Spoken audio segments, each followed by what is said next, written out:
And welcome back to Rural America Live with Total Acre. And we are back in our last segment. Of course, we talked with Randy and Alex about the team approach at getting them to their new world yield records. And now we're going to meet some folks that helped Alex get to that 206 bushels per acre of soybeans.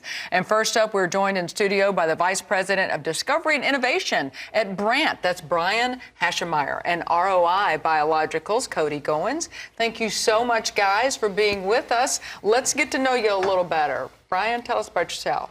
Yes, I've worked with BRANDT for 17 years now. Really started in formulation development and product development, and now I kind of manage the team doing a lot of product development, but spent a lot of time on micronutrients, delivery of micronutrients, and how to make them more effective. And that's really where my involvement's been with the Total Acre Group and Alex. And it's been fun. I enjoy it. It's micronutrients are very important, but people maybe don't understand them or gloss over them a little bit. And it's just kind of a fun thing to learn about. And yeah, that's pretty much been my background. All right. Brian, you already talked about this a little bit. Let's kind of go down the road. Let's get deep in the weeds, so to speak. And when you're talking about those micro and macronutrients, what's the difference and what's the importance? Yeah, so a lot of people focus on nitrogen and potassium, the NPK, the big ones, but micronutrients are just as essential for growing plants. And you think about the key micronutrients, oftentimes it's zinc, manganese, iron, boron. Those are the ones that, people spend most of their time in. And they play a really important process in growing plants. Processes such as photosynthesis, nitrogen assimilation, plant stress. So even though they're in the plants in very small amounts, they're very critical to plants, and matching them up in the right geography is really important. Right. I think the graphic is showing a little bit of how this works, because a lot of us aren't scientists. A lot of us didn't study this in school. Yeah. So this graphic is really, I get a lot of questions about micronutrients and where do they start. And one of the best places to start is actually with your base fertility, your NPK fertility. Micronutrients aid in that. So we'll have a guy come to us want to address his zinc, but his phosphate's out of whack. They got to start with a base NPK fertility, get that in line, and then we can address the micronutrients to make the most out of that. Now, there are guys that have critical micronutrient deficiencies. There's parts in the country that are iron deficient, like the Red River Valley, parts in Indiana and Ohio that have manganese deficiency. The East Coast suffers from that.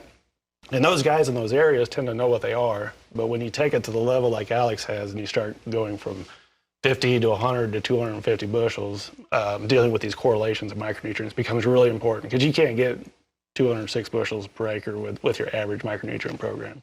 But breaking it down this way, it's not just for these guys trying to break records. This is for everyday farmer, right? Just trying to make a living. Absolutely. When we look at ranges that you want to be in, there tends to be ranges that are adequate for everybody. But as these guys move up in higher yields, those ranges narrow. But even the average grower needs to assess what he has, look at his soil test levels, look at his history of his tissue test levels, and pull all that together. If you look at this graphic that's up right now, it's showing basically the leaf analysis, and you go from deficient range to the sufficient range, which is that big green box.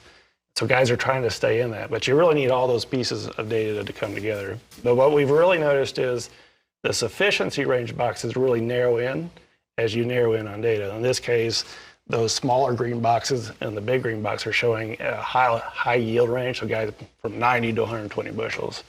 And you can see they're still within the sufficiency ranges, but the ranges really start to narrow. So one of the things that a lot of guys struggle with is phosphate. And this illustration right here is a really good one. It's overlaying tissue test ratio ranges, ideal ranges, over the top of the tissue test box. That big green box is a typical range you might find for zinc and phosphate. But if you look at that darker green box, the square box, that's the high yield range. And then we overlaid on top of that the ideal nutrient ratios. And you can see when you use tissue test ranges in combination with the actual ratios, it really narrows where you want to be. So even for the guys that aren't yielding as much, there's value to be taken from this type of information. I was going to say, when you're breaking all this down for us, is this actually what you did on Alex's farm in the plot? Well, Alex had some unique things. I mean, to grow that type of yield, you had a lot of phosphate in the soil. So one of his challenges we get in his zinc to phosphate ratio.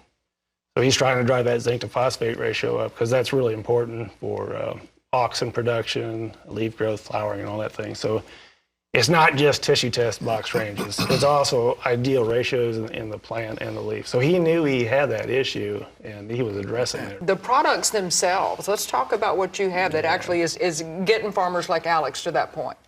Yeah, so micronutrients ability to be available in the soil is difficult. Farmers will relate to how difficult phosphate is to be available too in the soil. So having precision placement is really important, and technology. So BRANDT Smart System is our micronutrient line.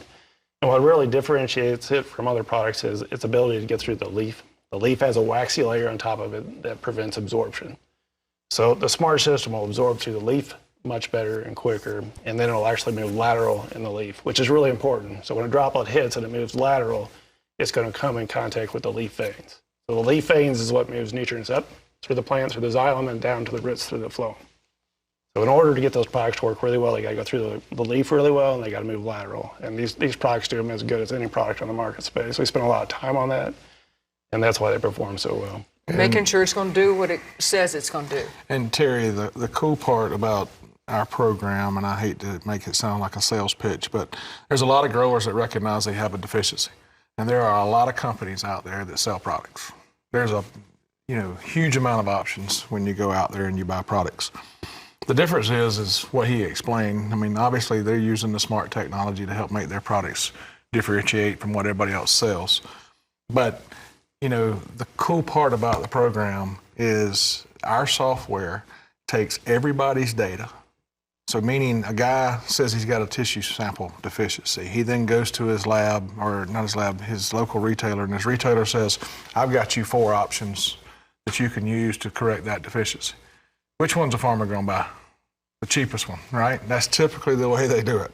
And that product works, that's great. If it don't work, he just wasted some money and time. So the cool part about our software, not only does it tell you by yield what the deficiency is, it tells you which products move the needle. So if we've got people that are using products from all over the country, it tells you how much it moves the tissue sample from pre-application to post-application. Did it last for 1 week? Did it last for 2 weeks?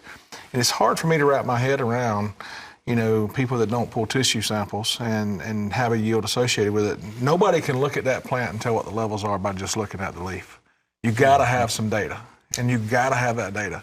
And the next thing that people can't do, and that's very frustrating, is they can't always determine, does the products get into the plant and how much does it move the tissue sample values? If it doesn't move the tissue sample values, what are the chances of it affecting yield? So our data set is telling everybody's inputs, what they did, how much it uses, or how much the plant's responding to those applications, and then they can choose these products. And one of the cool things is BRANDT often is one of those products that continue to move the needle. And so that smart system that he references obviously is working. So now, Alex, anything else in your planter box that you included in this record yield? In the actual planter box, we used a dry inoculant on the seed, but with the planter, we put biologicals in furrow, we put humic acids and some fungicides. And then we add fertility with the planter as well, to the side of it, not in the seed trench, but 3 inches to each side of the row.